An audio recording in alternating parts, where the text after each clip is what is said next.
నమస్తే అన్న, అందరికీ నమస్కారం.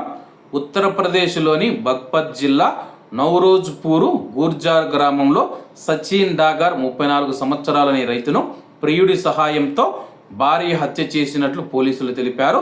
సచిన్ ఉన్నపలంగా అనారోగ్యానికి గురవడంతో ఆసుపత్రికి తీసుకువెళ్లమని, అక్కడ చనిపోయినట్లు భార్య రచన ఇరుగు పొరుగు వారిని నమ్మించే ప్రయత్నం చేసింది. మృతుడి గొంతుపై ఉన్న గుర్తులను గమనించిన కుటుంబ సభ్యులు స్థానికులు ఇచ్చిన సమాచారంతో పోలీసులు రంగప్రవేశం చేశారు. సీసీటీవీ ఫుటేజ్ ఆధారంగా శుక్రవారం రాత్రి సచిన్ ఇంట్లోకి వెళ్లిన ఓ యువకుడు శనివారం తెల్లవారుజామున బయటకు వెళ్లినట్లు తేలింది. దీంతో పోలీసులు రచనను గట్టిగా విచారించడంతో నేరం అంగీకరించింది. ఇన్స్టాగ్రామ్ ద్వారా సమీప గ్రామానికి చెందిన సోనుతో ప్రేమలో పడిన రచన అతడితో అనుబంధాన్ని కొనసాగించింది.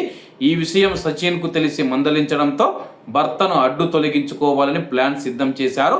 ఆ రోజు రాత్రి భర్త ఆహారంలో ఆమె నిద్ర మాత్రలు కలిపింది.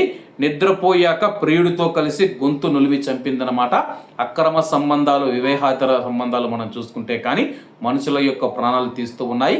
కాబట్టి భర్తలు ఎవరైతే ఉన్నారో వాళ్ళు చాలా జాగ్రత్తగా ఉండండి.